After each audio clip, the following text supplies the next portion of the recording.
සුපින්නතුනි අද ධර්මානුශාසනාව සිදු කරන ගෞරවනීය දේශකයාණන් වහන්සේ කැලණිය වේවැල්දුව ශ්‍රී නාගරුක්කාරාම පුරාණ විහාරාධිකාරී කැලණිය ශාසනාරක්ෂක බල මණ්ඩලයේ ලේක්කාධිකාරී රන්මුතුගල භික්ෂු අධ්‍යාපන ආයතන මහා පිරිවෙනේ නියෝජ්‍ය පරිවේනාධිපති රාජකීය පඬිත පූජනීය දේපේ චන්දවිමල ස්වාමීන්ද්‍රයන් වහන්සේ. සුපින්නතුනි අද ධර්මදේශනාව අංගුත්තර නිකායේ සංවර ප්‍රධාන සූත්‍රයේ ඇසුරෙන් වන ධර්මානුශාසනාවයි. අපි හැමෝතුන් වූ ධර්මයේ ශ්‍රවණය කරන්නටයි සූදානම් වන්නේ. ධර්ම ශ්‍රවණයට පෙර තිසරණ සහිත පංචශීලය සමාදන් වීම සඳහා අපි දැන් නමස්කාරය කියමු. අවසරයි ස්වාමීන්ද්‍රයන් වහන්ස. සාදු සාදු සාදු. නමෝ තස්ස භගවතු අරහතු සම්මා සම්බුද්දස්ස. නමෝ තස්ස භගවතු අරහතු සම්මා සම්බුද්දස්ස. නමෝ තස්ස භගවතු අරහතු සම්මා සම්බුද්දස්ස. බුද්ධං සරණං ගච්ඡාමි. බුද්ධං සරණං ගච්ඡාමි. ධම්මං සරණං ගච්ඡාමි. ධම්මං සරණං ගච්ඡාමි. සංඝං සරණං ගච්ඡාමි. සංඝං සරණං ගච්ඡාමි. ဒ ුතියංපි බුද්ධං සරණං ගච්ඡාමි. ဒ ුතියංපි බුද්ධං සරණං ගච්ඡාමි. දුතියංපි ධම්මං සරණං ගච්ඡාමි. ဒ ුතියංපි ධම්මං සරණං ගච්ඡාමි. ဒ ුතියංපි සංඝං සරණං ගච්ඡාමි. ဒ ුතියංපි සංඝං සරණං ගච්ඡාමි. තතියංපි බුද්ධං සරණං ගච්ඡාමි. තතියම්පි බුද්ධං සරණං ගච්ඡාමි. තතියංපි ධම්මං සරණං ගච්ඡාමි. තතියම්පි ධම්මං සරණං ගච්ඡාමි. තතියංපි සංඝං සරණං ගච්ඡාමි. තතියම්පි සංඝං සරණං ගච්ඡාමි. පාණාතිපාතා වේරමණී සික්ඛාපදං සමාදියාමි. පාණාතිපාතා වේරමණී සික්ඛාපදං සමාදියාමි. අදින්නාදානා වේරමණී සික්ඛාපදං සමාදියාමි. අදින්නාදානා වේරමණී සික්ඛාපදං සමාදියාමි. කාමේසු මිච්ඡාචාරා වේරමණී සික්ඛාපදං සමාදියාමි.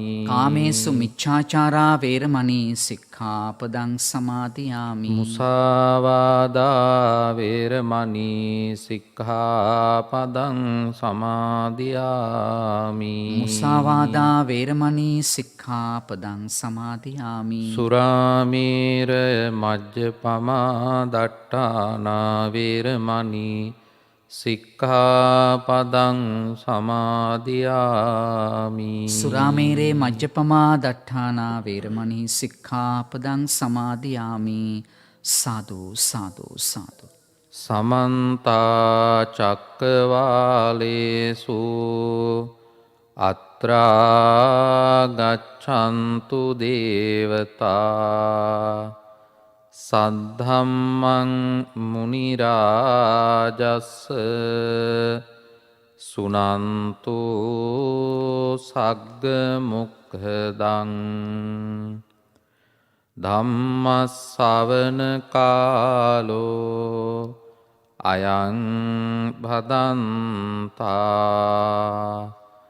ධම්ම ශ්‍රවණ කාලෝ අයං භදන්තා.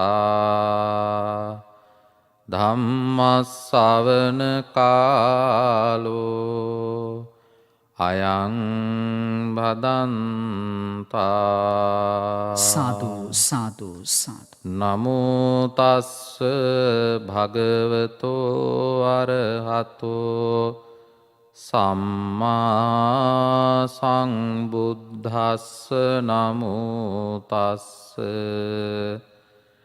භගවතෝ අරහතෝ සම්මා සංබුද්දස්ස සාදු නමෝ තස්ස භගවතෝ අරහතෝ සම්මා සංබුද්දස්ස සාදු සාදු සාදු චත්තාරිමානි භික්ඛවේ පදානි කතමානි චත්තාරි සංවරප්පදානං පහනප්පදානං භාවනප්පදානං අනුරක්ඛනප්පදානං තීති. සාදු සාදු සාදු. සදහවත් වාසනාවන්ත කාරුණික පින්වත්නි, දැන් මේ වෙලාවේ සූදානම් වෙන්නේ ජාතික ගුවන් විදුලිය ඔස්සේ ධර්ම ශ්‍රවණය කරන්නට. ලෞතුරා බුදුරජාණන් වහන්සේ අප කෙරෙහි මහත් වූ කරුණාවෙන් මේ ලෝකයාට මේ ශ්‍රී සද්ධර්මය දේශනා කරන්නට යෙදුණා. ඒ උතුම් ශ්‍රී සද්ධර්මය ශ්‍රවණය කරන්න අපට භාග්‍ය ලැබෙනවා කියලා කියන්නේ පින්වත්නි, අපගේ ජීවිතයේ සුවිශේෂී වූ අවස්ථාවක්. සද්ධම්මෝ පරම දුර්ලභෝ කියලා දේශනාවේ සඳහන් වෙන්නේ ඒ කාරණාවයි. මිනිස්සෙක් විදිහට අපේ ජීවිතය අපි උදා කරගෙන තියෙනවා. ඒ මනුස්ස ආත්මයක් ළඟා කරගත්ත අපි තවත් සුවිශේෂී වූ පිරිසක් බවට පත්වෙලා තියෙනවා. ඒ තමයි මේ ශ්‍රී සද්ධර්මය අපේ ජීවිතවලට ලැබීම. ලෝකේ ලබන දේවල් අපි ගොඩාක් තියෙනවා. ඒ කිසිම දෙයකින් නොලැබෙන වටිනාකමක් ශ්‍රී සද්ධර්මය ලැබීම තුළ අපට ලැබිලා තියෙනවා. මිනිස්සෙකුගේ වටිනාකම තියෙන්නේ ප්‍රඥාව තියෙනවා නම් විතරයි. පඤ්ඤා නරාණං රතනං කියලා ධර්මයේ සඳහන් වෙන්නේ ඒ කාරණාව. මේ ප්‍රඥාව ළඟා කරගන්න අපිට වෙන කිසිම මාර්ගයක් නැහැ. ප්‍රඥාව ළඟා කරගන්න පුළුවන්කම තියෙන්නේ ධර්ම ශ්‍රවණය කිරීමෙන්ම පමණයි. ධර්මය පරිශීලනය කිරීම තුළ තමයි ප්‍රඥාව ළඟා කරගන්න පුළුවන්කම තියෙන්නේ. ප්‍රඥාව තමයි මිනිසෙකුට වටිනාකම ගෙනල්ලා දෙන්නේ. ඒ උතුම් ප්‍රඥාව අපේ ජීවිතවලට ළඟා කර ගැනීම පිණිස මේ උතුම් දේශනාව උපකාර වේවා කියලා අපි පළමු කොටම ප්‍රාර්ථනා කරනවා. පින්වත්නි, ලෞතුරා බුදුරජාණන් වහන්සේ දවසක් සැවැත් නුවර ජේතවනාරාමේ වැඩ ඉන්න අවස්ථාවකදී භික්ෂූන් වහන්සේලා අරමුණු කරගෙන දේශනාවක් පවත්වනවා. මේ දේශනාව නම් කරලා තියෙන්නේ සංවරප්පදාන සූත්‍රය කියලා. අංගුත්තර නිකායේ චතුක්ක නිපාතයේ චර කියන වර්ගයට අයිති දේශනාවක් තමයි සංවරප්පදාන කියලා කියන්නේ. බුදුරජාණන් වහන්සේගේ ශ්‍රී සද්ධර්මය අන්තර්ගත කරලා තියෙන මේ ත්‍රිපිටකයේ ඒ සූත්‍රයන් නම් කරලා තියෙන ආකාර කිහිපයක් තියෙනවා. එකක් තමයි ඒ සූත්‍රයේ අන්තර්ගතය අනුව නම් කරලා තියෙනවා. ඒ වගේම ඒ සූත්‍රයට සම්බන්ධ වෙන භික්ෂූන් වහන්සේ හෝ එහෙම නැත්නම් රහතන් වහන්සේ නමක් හෝ එහෙම නැත්නම් කිසියම් පුද්ගලයෙකුගේ නමක් එක්ක සූත්‍රය නම් කරලා තියෙනවා. එහෙම නැත්නම් සූත්‍ර නම් කිරීමක් සිද්ධ වෙලා තියෙනවා ඒ සූත්‍රයේ පළවෙනි කාරණාව අරමුණු කරගෙන. දැන් ඒ වගේ දේශනාවක් තමයි මේ සංවරප්පදාන කියලා සූත්‍රයේ සඳහන් වෙන්නේ. මේ සංවරප්පදාන කියලා කියන්නේ වීරිය වඩන එක ආකාරයක් දක්වන තැනක් තමයි මේ අවස්ථාව. මේකෙදී ආකාර 4ක් දේශනා කරනවා. බුදුරජාණන් වහන්සේ කෙලෙස් යටපත් කරගෙන කෙලෙස් දුරු කරගන්න මාර්ග 4ක් විදියට මේ දේශනාවේදී සඳහන් කරනවා. චත්තාරි මානි භික්ඛවේ පදානි මහණෙනි ප්‍රධාන වීරිය වඩන ආකාර 4ක් තියෙනවා. කතමානි චත්තාරි කවර 4ක්ද? සංවරප්පදානං සංවරප්පදානං කියලා කිව්වේ සංවරය තුලින් කෙලෙස් යටපත් කරගන්න පුළුවන්කම තියෙනවා. ඒ වගේම තවත් ආකාරයක් පෙන්නනවා දේශනාවේ පහානප්පදානං ප්‍රහාණය කිරීම තුලින් ඈත් කිරීම තුලින් ඒ හැකියාව තියෙනවා. ඊළඟට භාවනප්පදානං වැඩිම තුල වීරිය වැඩිම තුල කෙලෙස් යටපත් කරගන්න හැකියාව තියෙනවා. අනුරක්කනප්පදානං අනුරක්කනක් කියලා කියන්නේ රකින්නවට කියනවා රක්කන, අනුරක්කන කියලා කියනවා අනුව රකින්නවා. එයට අනුව රැක ගැනීම සිද්ධ කරන්න පුළුවන්කම තියෙනවා. ඒ තුලිනුත් කෙලෙස් යටපත් කරගන්න හැකියාව තියෙනවා. පින්වත්නි, අපි මේ සංසාර ගමනේ ගමන් කරන්නෙම කෙලෙස් නිසා.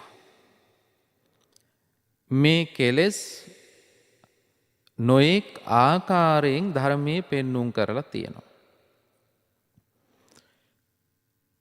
රාග, දෝෂ, මෝහ කියලා 3 ආකාරයක් පෙන්වනවා. ඒ වගේම පංච නීවරණ ධර්ම කියලා 5ක් පෙන්වනවා. මේ විදිහට කෙලෙස් 1500ක් තියෙන බව ඔබ අහලා තියෙනවා. රේණුකාණී චන්දවිමල මහානායක ස්වාමීන්ද්‍රයන් වහන්සේගේ කෙලෙස් 1500 කියන ග්‍රන්ථය තුල එය මැනවින් විස්තර කරලා තියෙනවා. මේ කෙලෙස් කියලා කියන්නේ අපිව මේ සසරට නැවත නැවතත් එකතු කරන්න හැකියාව තියෙන ශක්තිය. පින්වත්නි, බුදුරජාණන් වහන්සේ මේ ලෝකයට ධර්මයක් කියලා දේශනා කරන්නට යෙදුනෙම මේ සසර ගමන පිළිබඳව හොඳ අවබෝධයක් ලැබපු නිසා. බුදුරජාණන් වහන්සේ වරකදී සඳහන් කරනවා යම්කිසි කෙනෙක් ඔබේ ඉදිරියට ඇවිල්ලා ඉල්ලීමක් කරනවා නම් මොකද්ද ඉල්ලීම? උල් 100ක් කනලා එය උදේට උල් 100ක් කනලා දවල්ටත් උල් 100ක් කනලා හවසටත් රාත්‍රියටත් උල් 100ක් කනලා කවුරු හරි කෙනෙක් කියනවා නම් ඒ උල් 300 ගානේ ඇනලා අවුරුදු 100කින් මේ සංසාර ගමන නිමා කරලා දෙනවයි කියලා. ඒ අවස්ථාවේ බුදුරජාණන් වහන්සේ සඳහන් කරනවා ඒකට කැමති වෙන්නලු. මොකද ඊට වඩා භයානකයි මේ සසරේ විඳින්න වෙන වේදනාවන්. ඊට වඩා වේදනාකාරී ගමනක් තමයි මේ සසර තුල ගමන් කිරීම තුල ලැබෙන්නේ. ඒ නිසා එවැනි වූ කෙනෙක් ලෝකේ පහළ වෙන්නේ නැහැ. එහෙම කෙනෙකුට ලෝකයෙන් එතර කරන්න බෑ. එහෙත් යම්කිසි කෙනෙක් එසේ කිව්වත් ඒකට කැමති වෙන එක හොඳයි මේ සසරට එකතු වෙනවට වඩා. දැන් අපිට පේනවා මේ වර්තමානය තුල ලෝකේ කොච්චරනම් වේදනාකාරී ජීවිත විඳින්න වෙනවද? අතීතයේත් එහෙමයි වර්තමානයේත් එහෙමයි අනාගතයේත් අපිට මීට වඩා වේදනා විඳින්න සිද්ධ වෙන්න පුළුවන්. බුදුහාමුදුරුවෝ සඳහන් කරනවා මේ සසරේ අපි ගමන් කරනකොට නොවිඳිනා දුක් වේදනාවන් විඳලා තියෙනවා. අපිට මේ අවස්ථාවේදී යම් යම් දේවල් දැනෙනකොට අපිට හිතෙනවා මේ එක අවස්ථාවක් විතරයි කියලා. නමුත් පින්වත්නි අපිට මේ විඳින්න වෙන්නේ මේ භව ගමන තුල එක අවස්ථාවක් විතරයි. ඊට වඩා අපි වේදනා විඳලා තියෙනවා මේ සසරදී. විඳින්න තියනවා අනාගතේ. ඒ නිසා මේ සසරට සත්වයා ඇතුළත් වෙනවට බුදුහාමුදුරුවෝ අකමැති. ඒ නිසාම උන්වහන්සේ මේ සසරගත සත්වයා සසරෙන් මුදවන්න 45 වසක් මුළුල්ලේ ධර්මයේ දේශනා කරන්නට යෙදුණා. ඒ කෙලෙස් දුරු කරන ආකාරය බුදුරජාණන් වහන්සේ නොයෙක් අවස්ථාවන් වලදී දේශනා කරන්නට යෙදුණා. අපි ඒ ආකාරයන් පිළිබඳව දැන හඳුනා ගැනීම තුළ අපට ඇතිවෙන කෙලෙස් යටපත් කරගන්න හැකියාව ලැබෙනවා. ඒ වෙනුවෙන් තමයි ඔබට මේ දේශනාව අපි කියලා දෙන්න කල්පනා කළේ. අපි දන්නවා අද වර්තමානයේ වෙනකොට බහුල වශයෙන් කෙලෙස් උපදින කාලයක්. මේ කාලය කෙලෙස් අධික කාලයක්. වටපිටාව බැලුවත් මගතොටේ ගමන් කළත් නිවෙස්වල වාසය කළත් කෙලෙස් අධිකව කටයුතු කරන්න සිද්ධ වෙන කාලයක්. අපි මේ ඉපදලා ඉන්න කාලය කෙලෙස් අධික කාලයක්. ඒ නිසා තමයි අපිට පත්තරයක් ගත්තාම එහෙම නැත්නම් ප්‍රවෘත්තියක් ඇහුවාම ඒ තුල වැඩිපුරම අපරාධ සිද්ධ වෙච්ච ඒවා අහන්න ලැබෙන්නේ, දකින්න ලැබෙන්නේ. ඒ නිසා අපි මේ කාලයට අනුව තව තවත් උත්සාහවන්ත වෙන්න ඕන කෙලෙස් යටපත් කරගෙන ජීවිත පවත්වන්න. ඒ අනුව අපිට මේ දේශනාව උපකාර වෙනවා. සංවරය තුලින් පින්වත්නි කෙලෙස් යටපත් කරගන්න පුළුවන්කම තියෙනවා. සංවර පදහානං කියලා කිව්වේ ඒ කාරණාවයි. බුදුරජාණන් වහන්සේ මෙහිදී සඳහන් කරනවා කතමංච භික්කවේ සංවර පදහානං.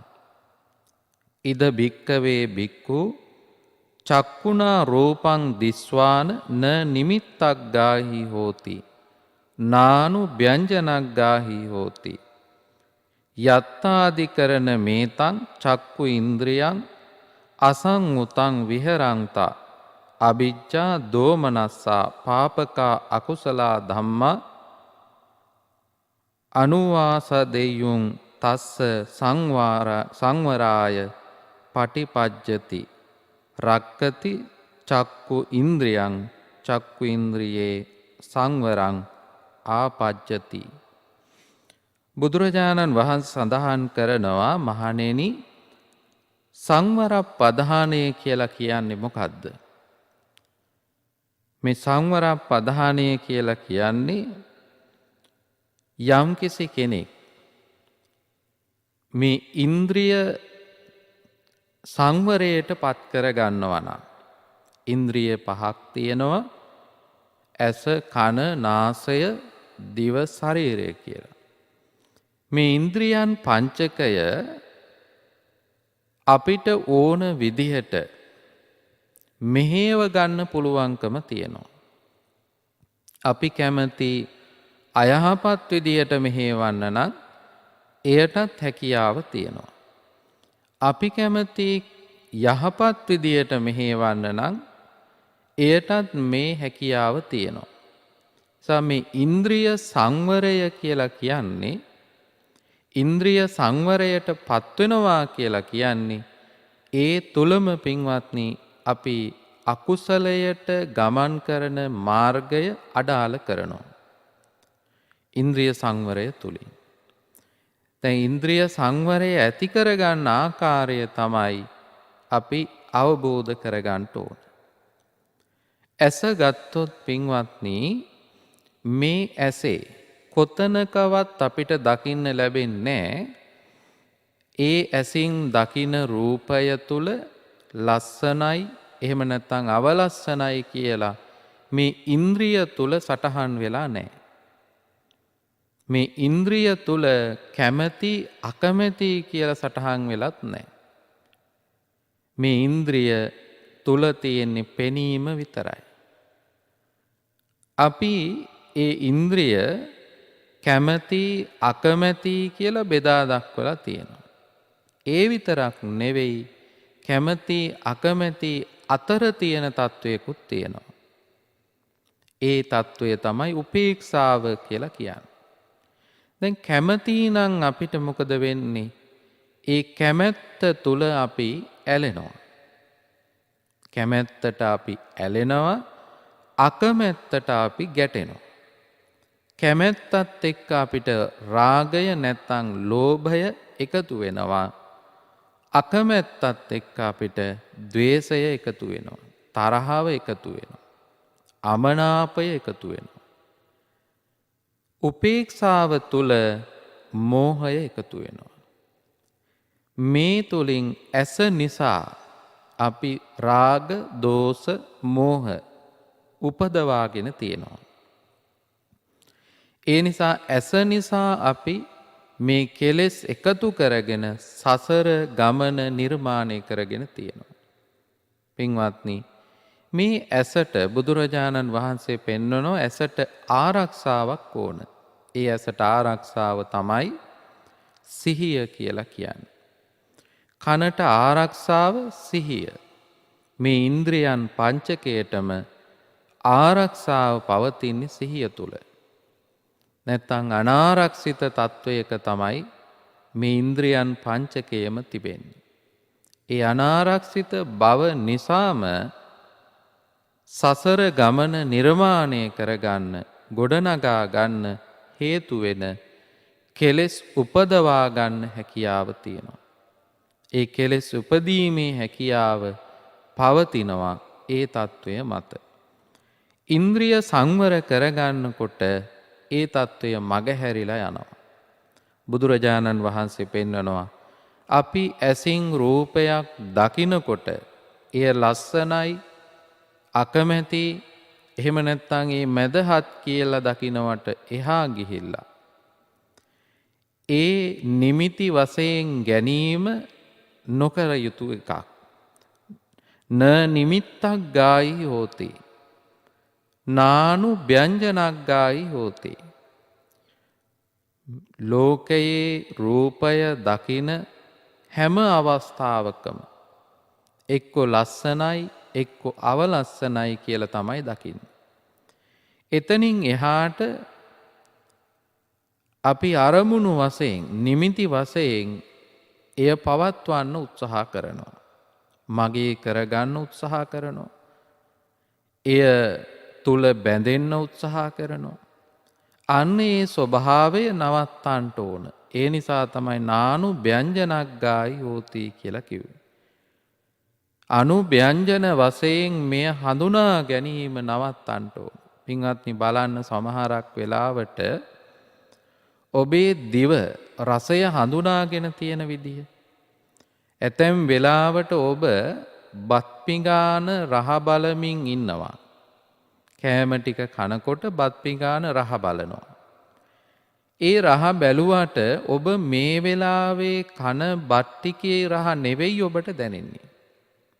ඔබ කියනවා ඒ වෙලාවට අද නම් මේ බත් ටික රහයි කියලා කියනවා. ඒ කියන්නේ ඔබ අතීතයේ මීට වඩා රහ අඩුව කෑම කාලා තියෙනවා. ඒකත් එක්ක සංසන්දනය කරලා තමයි ඔබ අද මේ අවස්ථාවේ මේ බත් ටික කන්නේ. එතකොට ඔබ කෑම ටික කනකොට ඔබට එන්නේ රහ කියලා දැනෙන්නේ ඔබ මේ වෙලාවේ විඳින රසය නෙවෙයි. අතීත රසක්. ඒ අතීත රස ඇති වුණේ කොහොමද? ඔබ මේ දිව පිනවන්න ගිහිල්ලා ඒ තුල අනුව්‍යංජන වශයෙන් නිමිති වශයෙන් හඳුනාගත්ත නිසා. රූපයත් එහෙමයි. ඔබ දකිනවා ඉස්සර නම් මීට වඩා ලස්සනයි කියලා දකිනවා. ඒ දකින්නේ පින්වත්නි අතීතයේ රූපයක් එක්ක. අතීත මතකයක් එක්ක. ඒ මතකය තමයි ඔබට මේ වෙලාවේ ආවර්ජනය වෙන්නේ. අන්නේ නිමිති වශයෙන් ඔබ සිත තුළ තැම්පත් කරගත්ත ස්වභාවය තමයි බුදුහාමුදුරු සඳහන් කරන්නේ කෙලෙස් ඇති වෙන්න හේතු වෙලා තියෙන්නේ. ඒ නිසා නිමිති ගැනීම අනුව්‍යංජන වශයෙන් හඳුනා ගැනීම නොකල යුතුව පවතිනවා.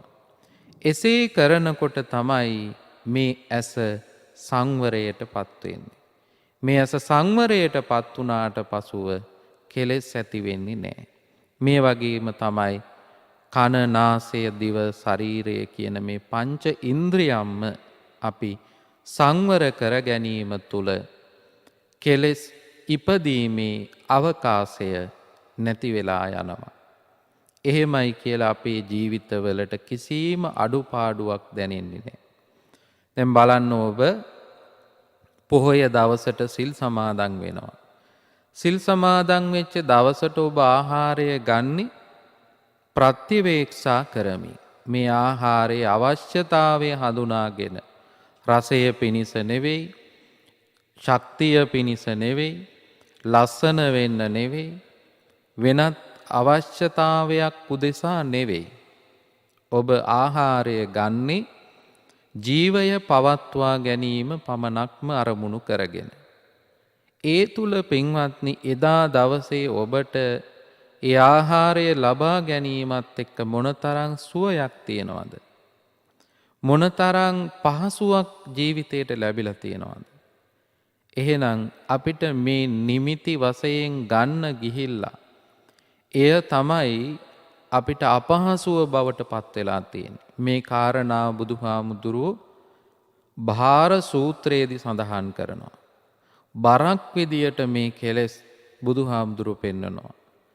මේ පංච උපාදානස්කන්ධය තුල ඇතිවෙන උපාදානයන් තුල බරක් විදියටයි අපි ඒ අරගෙන යන්නේ. ඒ බර විදියටයි බුදුහාමුදුරුවෝ බාර සූත්‍රයේදී සඳහන් කරන්නේ. නම් පහසුව තියෙන්නේ මේ බර බිමින් තිබ්බහම. මේ බර බිමින් තියන්න නම් සංවරයට පත්වීම, ඉන්ද්‍රිය සංවරයට පත්වීම කල යුතුව පවතිනවා. දෙවැනි කාරණා විදියට පහනප්පදානං කියලා දේශනාවේ සඳහන් කරනවා. ප්‍රහාණය කිරීම තුළ කෙලෙස් දුරු කරගන්න, යටපත් කරගන්න හැකියාව තියෙනවා. පින්වත්නි, කෙලෙස් දුරු කරගන්න, ප්‍රහාණය කරගන්න ආකාර 4ක් බුදුහාමුදුරුවෝ පෙන්නනවා. නූපන් අකුසල් නූපදවන්නට උත්සාහ කරන්න ඕන. උපන් අකුසල් යටපත් කරගන්න උත්සාහවන්ත වෙන්න ඕන. ඒ වගේම නූපන් කුසල් උපදවා ගන්න අපි උත්සාහවන්ත වෙන්න ඕනේ. ඒ වගේම තමයි උපන් කුසල් තව තවත් පවත්වාගෙන යන්න උත්සාහවන්ත වෙන්න ඕනේ. මේ ආකාරයෙන් උත්සාහ කිරීම තුළ කෙලෙස් දුරු කරගන්න පුළුවන්කම තියෙනවා. මේ තුළ අපට කෙලෙස් යටපත් කරගන්න හැකියාව තියෙනවා. එනිසා අපි හැම වෙලාවෙම මේ සිත තුළ අකුසලයෙන් බැහැර වෙන්න උත්සාහ කරනවා නම් නව අකුසල් කර්මයක් සිත තුළට ඇතුළත් වෙන්න තියෙන ඉඩකඩයි ඒ තුළ වලකින්නේ. ඒ වගේම අප සිත තුළ තියෙන කෙලෙස් ධර්ම යටපත් කරගන්න පුළුවන්කම තියෙනවා එතකොට. ඒ කොහොමද? අපිට අලුතින් එන අකුසලයන් වළක්වා ගත්තට පස්සේ පැහැදිලිව හඳුනා ගන්න පුළුවන් අප තුළ තියෙන අකුසලය. එය හඳුනාගෙන එයත් ප්‍රහාණය කරන්න පුළුවන්කම තියෙනවා. ඒ වගේම තමයි අකුසල් නොමැති අවස්ථාව තුළට අපි කුසලය මුදුන්පත් කරගන්න උත්සාහවන්ත වෙන්න ඕනේ. කුසලය ඒ තුළට රඳව ගන්න උත්සාහවන්ත වෙන්න ඕනේ. අකුසලය දුරු වුණාම පමණින්ම නවතින්නේ නැතුව කුසලය ඒ තුළට රඳවා ගන්න උත්සාහවන්ත වෙන්න ඕනේ. ඒ තුළ අලුත් කුසලයන් ඇති කරගන්න අපිට පුළුවන්කම තියෙනවා. ඒ වගේම අප සිද්ධ කරලා තියෙන කුසලයන් තව තව වර්ධනය කරගන්න හැකියාව තියෙනවා. මේ විදියට පින්වත්නි කෙලෙස් ප්‍රහාණය කිරීම තුළ අපිට කෙලෙස් යටපත් කරගන්න දුරු කරගන්න හැකියාව තියෙනවා. ඒ වගේම තමයි බුදුරජාණන් වහන්සේ මෙහිදී සඳහන් කරනවා භාවනා ප්‍රධානය. භාවනාව තුළින් භාවනාව කියලා කියන්නේ වැඩීම. කුසල අරමුණක් සිත තුළ තබා ගැනීම තුළ අයහපත් සිතුවිලි ඒ තුළට ඇතුළත් වෙන්න නොදී එක අරමුණක සිත පිහිටුවාගෙන කටයුතු කිරීම තුලත් කෙලෙස් දුරු කරගන්න පුළුවන්කම තියෙනවා. තප්පරයක් පාසා අපේ සිතට ඇතුළත් වෙන කෙලෙස් ධර්ම යටපත් කරගන්න පුළුවන්කම තියෙනවා එක කුසල අරමුණක් සිත පිහිටුවාගෙන සිටීම තුළ. දැන් භාවනාව කියලා ඔබ සිද්ධ කරන්නේ කුමක්ද? එක අරමුණකට සිත ගේනවා. මේ සිතට එක අරමුණක් විතරක් නෙවෙයි එක වෙලාවක දරන්න පුළුවන්කම තියෙන්නේ. මේ සිතට අරමුණු රාශියක් ගලාගෙන එනවා. නිකන් ඔබ විනාඩි කිහිපයක් නිශ්ශබ්දව එක තැනක හිටියොත් ඔබේ සිතට මොනතරම් අරමුණු ගලාගෙන එනවද? ඒ එන අරමුණු ඔස්සේ ගමන් කරොත් තව තව අරමුණු ඔබේ සිතට ඇතුළත් වෙනවා. අන්න ඒ වැඩි වශයෙන් එන බහුල වශයෙන් එන අරමුණු එක අරමුණක් බවට පත් කර ගන්න. එක අරමුණකට සිත පිහිටුවා ගන්න. එය කුසල අරමුණක් වෙන්න ඕන. ඒ කුසල අරමුණ තුල සිත පිහිටුවාගෙන අර අකුසලයන් දුරු කරගන්න හැකියාව තියෙනවා. ඒ කෙලෙස් දුරු කරගන්න හැකියාව තියෙනවා. මේ සිතට ඒ අවස්ථාවේදී බොහෝ සහනය ලැබෙනවා. මේ සිත විඩාබර වෙලා තියෙන්නේ අරමුණු ගණනාවක් ඔස්සේ ගමන් කරපු නිසා. එක අරමුණක ගමන් කරනකොට එක අරමුණක් සිත පිහිටුවාගෙන කටයුතු කරනකොට පින්වත්නි එයත් සියුම්ම තමයි දැනෙන්නේ. දීර්ඝ වශයෙන් වගේම කෙටි වශයෙන්ුත් ඒ අරමුණ ඇති කරගන්න පුළුවන්කම තියෙනවා. ක්‍රමයෙන් ඒ අරමුණත් නිරුද්ධ වෙලා යන ස්වභාවයක් අපට තේරෙනවා. ඒ තුළ සමාධිගත සිතක් ඇති කරගන්න පුළුවන්කම තියෙනවා. ඒ සමාධිගත සිත තුළ අකුසලයෙන් බැහැර වුණ අවස්ථාව. ඒ සමාධිගත සිත කෙලෙස් වලින් බැහැර වුණ අවස්ථාව. ඒ සමාධිගත සිත තමයි අපි ඇති කරගන්න ඕන. බුදුරජාණන් වහන්සේ පෙන්වනවා පින්වත්නි, යම්කිසි කෙනෙකුට මේ ලෝකේ ආරක්ෂිත තැනක් තියෙනවා නම් ඒ ආරක්ෂිතම තැන තමයි සිහිය පිහිටුවා ගත්ත තැන. සතර සතිපට්ඨානය තුල ජීවිත පවත්වන කෙනාව මාරයටවත් නොපෙනෙන අවස්ථාවක් විදියටයි ධර්මයේ සඳහන් කරන්නේ. ඒ බව බුදුරජාණන් වහන්සේ පෙන්වනෝ දේශනාව තුලදී මාරයාගේ ඇස් දෙකට වැලි ගැහුවා හා සමානයි සිහිය පිහිටුවාගෙන ඉන්න අවස්ථාව. සතර සතිපට්ඨානය තුල ජීවිත පවත්වන කෙනාව මාරයට දකින්න පුළුවන්කමක් නැහැ. මාරයට අයිති සිහියෙන් තොර වුණ අවස්ථාව. අපි එය සඳහන් කරනවා අයෝනිසෝ මනසිකාරය. අයෝනිසෝ මනසිකාරය තුල තමයි අකුසලයක් උපාදනය වෙන්න අවස්ථාව නිර්මාණය වෙන්නේ. අයෝනිසෝ මනසිකාරය තමයි අකුසලයකට පාර කියන්නේ. ඒ නිසා යෝනිසෝ මනසිකාරය ඇති කරගන්න පුළුවන්කම තියෙනවා. ඒ යෝනිසෝ මනසිකාරය තුල අකුසලයෙන් බැහැර වෙන්නට හැකියාව තියෙනවා. භාවනාව සිද්ධ කරන අවස්ථාව යෝනිසෝ මනසිකාර අවස්ථාව.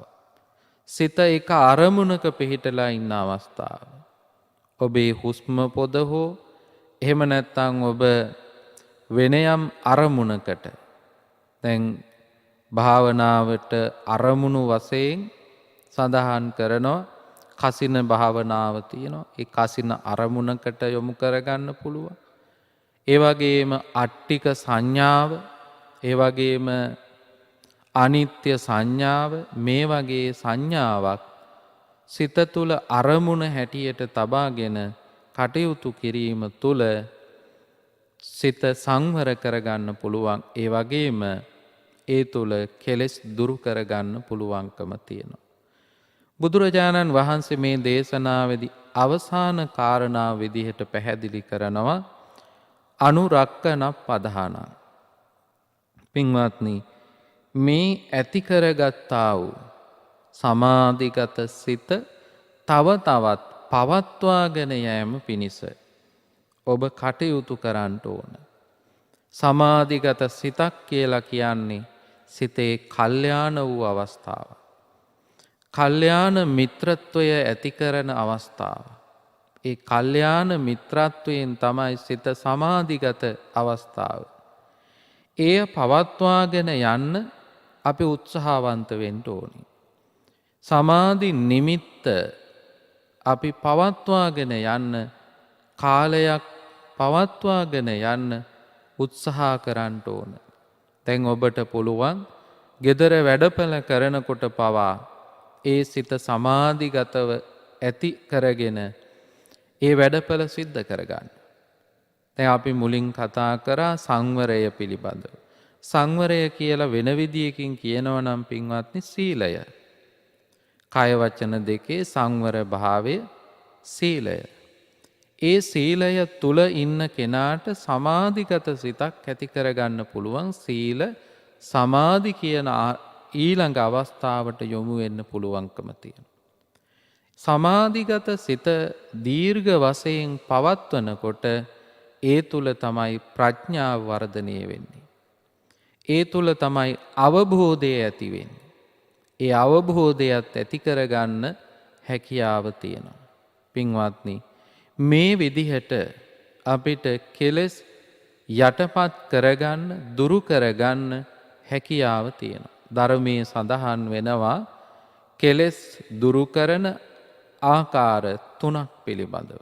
ඒ තමයි තදංග ප්‍රහාණය. තාවකාලික වශයෙන් ඔබට යටපත් කරගෙන ඉන්න පුළුවන්. ඒක පෙන්නනවා උපමාවකින් ගෝලාකාර දෙයක්. අපි හිතමු ටෙනිස් බෝලයක් කියලා. මේ ටෙනිස් බෝලය ජලය පිරුණු බඳුනකට දාලා අතින් තද කරගෙන හිටියොත් ඒ උඩට එන්නේ නෑ. යට තද වෙලා යටම තියෙනවා. හැබැයි අත ගත්ත ගමන් එතනින් ඉහළට එනවා. ඒ වගේ තමයි తాවකාලික වශයෙන් කෙලෙස් දුරු කරගන්න පුළුවන් අවස්ථාවක් තියෙනවා. ඒ අවස්ථාව තුල පමණයි කෙලෙස් දුරු කරගන්න පුළුවන්.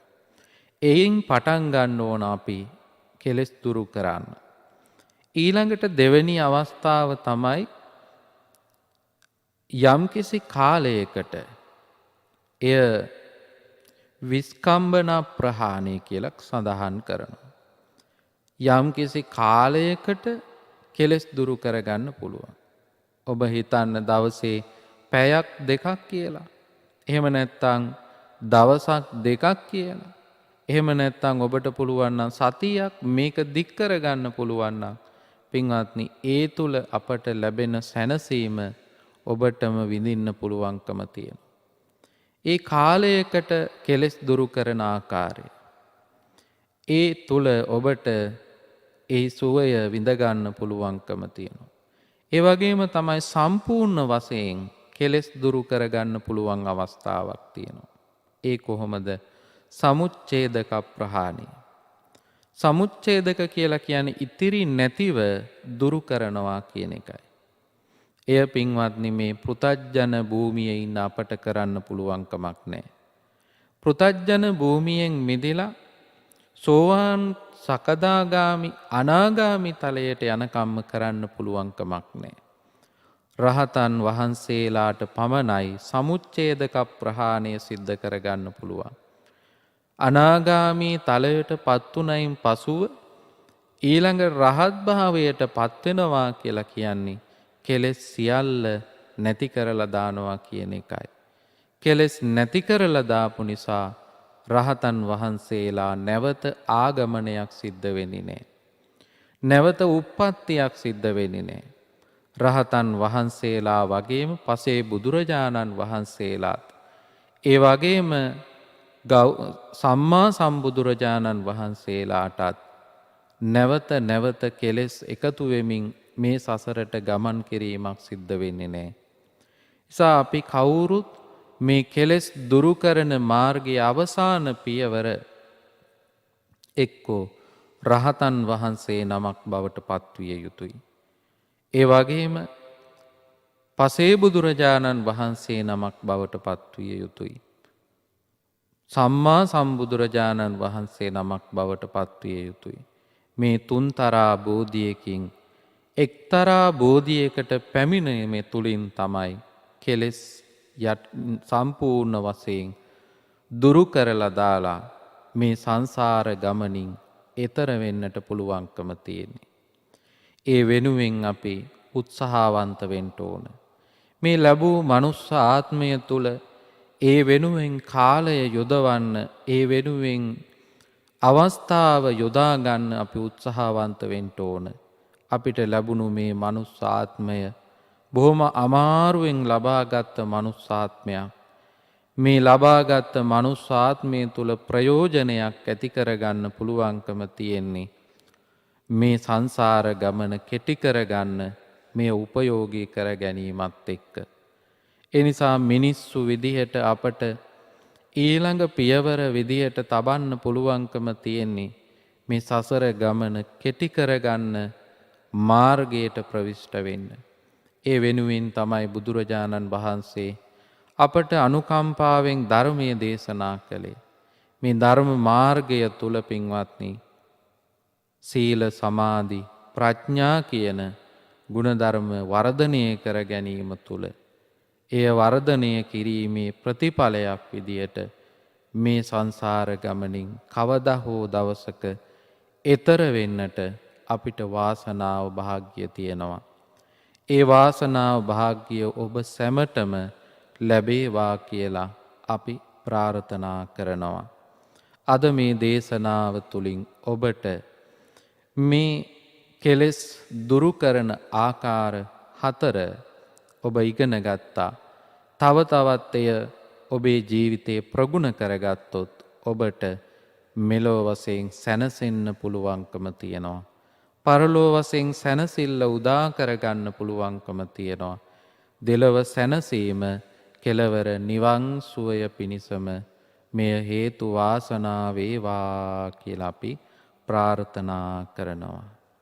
අවසරයි ස්වාමින්ද්‍රයන් වහන්ස, අද දවසේ ධර්මානුශාසනාවේ දායකත්වයන් අරමුණු ඉදිරිපත් කරන්නට මාර්තු මස 12 වන දින උපන්දිනය සමරන දයාබර ලේලිය ලක්ෂානි පියුමිකා, මාර්තු 17 වන දින උපන්දිනය සමරන ආදරණීය දියණිය දුෂානි අප්සරා, මාර්තු 23 වන දින උපන්දිනය සමරන ආදරණීය මිනිබිරිය අශෝකා දුල්නිති ගම්පා යන දරුවන් වෙත වාසනාවන්ත උපන්දිනයක් ලැබ දීර්ඝායුෂ සම්පන්නිය ලැබේවා. ඒ සමගම ඉමේෂිකා විනුද්දි සහ සුසාන් විරද මුණුබුරු මිනිබිරියන්ට සෙත් පැතීමත්, හසලක සීල විමල හිමි, අලව්වේ අනෝමදස් හිමි, දෙල්ගොඩ ඥානසුමන හිමි, අස්සද්දුවේ කමලසිරි හිමි, රතුපස්වල විමුක්ති ස්වාමින් වහන්සේ ඇතුළු ගෞරවනීය මහා සංඝරුන්ට ආශිර්වාද කිරීමත්, තවද සුජීවතු සින්න පවුලට සම්බන්ධ සියලු දෙනාට ආශිර්වාද කිරීමත්, ධර්මදේශකයන් වහන්සේට ආශිර්වාද කිරීමත්, වසර 25කට පෙර ජීවිතයෙන් සමුගත් චතුර ජීවන්ත ධර්මසේන පුතුට අකල් මරණයකට යොමු නොවේවායි පතමින් ධර්මදේශනාවේ දායකත්වයෙන් කටයුතු කරන්නේ රත්නපුර ගොරොක්ගොඩ ආරාම පාර පදිංචි JST පුෂ්පා චන්ද්‍රලතා මහත්මිය විසින්. මීට වසර 8කට පෙර පරලොව සැපත් අම්පාර වැරැන් කැටගොඩ අංක 28න් 106 නිවසේ විසූ සුන්දිරා මෑණියන්ට, බබානිස් පියාණන්ට, වසර 40කට පෙර අභාව ප්‍රාප්ත නන්දසේන සහෝදරයාට, වසර 2කට පෙර පරලොව සැපත් ලලිත් කුමාර සහෝදරයාට, වසර 12කට පෙර පරලොව සැපත් හේමපාල මස්සිනාට පින් අනුමෝදන් කිරීමත්, වසර 28කට පෙර අභාව ප්‍රාප්ත ලොකු මහත්මයා ඇතුළු නමින් මිය පරලොව ගිය ඥාති හිත මිත්‍රාදීන් සියලු දෙනාට නිර්වාණ බෝධිය පිණිස පින් අනුමෝදන් කිරීමත්, ජීවත්ව සිටින ඇග්නස් නෝනා මෑණියන්ට සහ සහෝදර සහෝදරයන් ඇතුළු නෑ හිත මිත්‍රාදීන් සියලු දෙනාටත්, අප සැමටත්, රටවාසී ලෝකවාසී සියලු දෙනාට, මහා සංඝරුන්ට, රටවාසී ලෝකවාසී සියලු දෙනාට නිදුක් නිරෝගී සුව ප්‍රාර්ථනා කරන අතර කොරෝනා වසංගතය ඇතුළු සියලුම වෛරස් රෝග ලෝකයෙන් දුර වේවායි ප්‍රාර්ථනා කිරීමත්, දේශකයන් වහන්සේට ආශිර්වාද කිරීමත්, හෙට දින උපන්දිනය සමරන ලක්ෂාන් ඇලපාත පුතුණුවන්ට නිදුක් නිරෝගී සුබ උපන්දිනයකට ආශිර්වාද පතමින් ධර්මදේශනාවේ දායකත්වයෙන් කටයුතු කරනවා මීගමු කටාන ග්‍රාමෝදය මාවත අංක 234න් C1 නිවසේ පදිංචි ලාල් කුමාර ඇලපාත බෑනා, ශ්‍රියානි ඇලපාත දුව, ඉනෝෂන් ඇලපාත, ලක්ෂාන් ඇලපාත, ඉනෝෂිමා ඇලපාත මුණුබුරු මිනිබිරියන් ඇතුළු චමරි සුදර්ශනී, හිමායා සෙව්වන්දි, සංසුක ඇලපාත, ආදිත්‍යා ඇලපාත යන පවුලේ සියලුම දෙනා විසින් අද දිනට යෙදෙන මන්ති දිසාරා දියණියගේ උපන්දිනයට සුබ පැතීමත්, ඇගේ අධ්‍යාපන කටයුතු සාර්ථක වේවායි පැතීමත්, 1976 මාර්තු මාස 25 වන දින අභාව ප්‍රාප්ත MH දයාවංශ මහතාට පින් පැමිණවීමත්, ඒ සමගම නේලක පුතුගේ රැකී ආරක්ෂා කටයුතු දියුණුව සහ කෙමල් දම්සර පුතුණුවන්ගේ අධ්‍යාපන කටයුතු සාර්ථක කර ගැනීමට සුබ පැතීමත්, දෙපාර්ශ්වම මේගේ ඥාතීන්ට සහ ජීවත් සිටින සියලු දෙනාට නිදුක් නිරෝගී සුව පතමින් ධර්මදේශනාවේ දායකත්වයෙන් කටයුතු කරනවා මාතර වල්ගම දකුණ ගාලු පාර අංක 597 පදිංචි MH ප්‍රියනන්ද මහතා විසින්. නාවල 6 වන පටුමගේ අංක 13 නිවසේ පදිංචිව මීට වසරකට පෙර අභාව ප්‍රාප්ත සරත් සෝමසිරි තිලකරත්න පියාණන්ට සහ මීට මාස 11කට පෙර අභාව ප්‍රාප්ත මල්කාන්ති පෙරේරා මෑණියන් ඇතුළු වර්ග පරම්පරාවේ මියගිය සිළුම ඥාතින් වෙනුවෙන් මෙම ධර්මදේශනාව සිදු කිරීමත්, මේ පින් බලයෙන් අනුහසින් මියගිය දෙමව්පියන් ඇතුළු ඥාතින්ට අමා මහ නිර්වාණ සම්පත්තිය අත්කර ගනිත්වා ධර්ම ශ්‍රවණය කළ සැමට උතුම් චතුරාර්ය සත්‍ය ධර්මය අවබෝධ වේවායි පතන්නේ දියණියන් වන විදුමිනි තිලකරත්න, නිලක්ෂී තිලකරත්න, බෑනාවරුන් වන මංජුල දිසානායක, රවින්ද්‍ර රාමනායක, සහෝදරියන් වන ශ්‍රියානි තිලකරත්න, ස්වර්ණා පෙරේරා, මහින්ද පෙරේරා, මුණුපුරු මිනිබිරියන් වන චත්මා, රමිතු සහ පසින්දු ඇතුළු පවුලේ සියලු දෙනා විසින් දැන් ගෞරවනීය දේශකයන්න් වහන්සේ විසින් සිදු කරන පුණ්‍යානුමෝදනාව. කාරුණික පින්වත්නි, ඔබ ධර්ම ශ්‍රවණය කළා. ඒ වගේම ජාතික ගුවන් විදුලිය ඔබට ධර්ම ශ්‍රවණය කරන්නට අවස්ථාව සලසලා දුන්නා. දායකත්වය දරූ පින්වතුන් ඒ සඳහා ධර්ම දායකත්වය ලබා දුන්න ධර්ම දානමය පින්කම සිද්ධ කරගන්නට යෙදුණා. මේ අප සියලු දෙනා රැස් කරගත්තා වූ තුන් පුණ්‍ය ශක්තිය පළමුව දෙවියන්ට අනුමෝදන් කරමු. අනුමෝදන් වේවා. සියලු දෙවියෝ මේ පින් අනුමෝදන් වීම තුලින් දිවයිසුරු වඩා වර්ධනය කරගෙන අපට ආශිර්වාද කරත්වා. රැකවරණය සලසා දෙත්වා. සිදු කරන යහපත් වූ කටයුතු සාර්ථක කරගන්නට දෙවියන්ගේ ආශිර්වාදයේ රැකවරණ ශක්තිය සැලසේවා. කොරෝනා උවදුරු වසංගත තත්ත්වයන් ජීවිත තුලින් දුරින් දුරු කරන්නට දෙවියන්ගේ ආශිර්වාද ශක්තිය රැකවරණ ශක්තිය සැලසේවා. මෙසේ අපට ආශිර්වාද කරන දෙවියනුත් ප්‍රාර්ථනීය බෝධියකට පත්ව නිවනින් සැනසීම උදා කර ගනිත්වා කියලා සාදු කියමු. මියගිය සියලු දෙනාටමත් මේ පින් හේතු වේවා. ඔබ අප නමින් මිය පරලෝ යන්ට යෙදුන, රට නමින් ජාතිය නමින් මිය පරලෝ යන්ට යෙදුන සියලු දෙනාටම මේ පින් හේතු වේවා. ඒ ඇත්තෝද නිවනින් සැනසෙත්වා කියලා ප්‍රාර්ථනා කරමු. සාදු සාදු. ගෞරවනීය මහා සංඝරත්නයටත් අද දායකත්වයේ දරූ පින්වතුන් සියලු දෙනාටමත් ලක්වැසි ලෝවැසි ධර්ම ශ්‍රවණය කළ ඔබ සියලු දෙනාටමත් ජාතික ගුවන් විදුලි කාර්ය මණ්ඩලයේ සියලු දෙනාටමත් මෙලව නිදුක් නිරෝගී සුවපත් භාවයේ චිරජීවනයේම සැලසේවා. ආයුරාරෝග්‍ය ආදී සැප සම්පත් අභිවෘද්ධිමත් වේවා. කායික සුවය ලැබේවා. මානසික සුවය ලැබේවා. මෙලව සුවපත් වේවා. පරලොව සුවපත් වේවා. කෙලවර ශාන්ත නිවනින් සැනසීම ලැබේවා ලැබේවා ලැබේවා කියලා සාදු කියමු. සාදු සාදු සාදු. ආකාසට්ඨා ච බුම්මට්ඨා දේවා නාග මහිද්దికා පුඤ්ඤන්තං අනුමෝදිත්වා චිරං රක්ඛන්තු ලෝක සාසනං චිරං රක්ඛන්තු දේශනං චිරං රක්ඛන්තු ත්වං සදා. සාදු සාදු සාදු.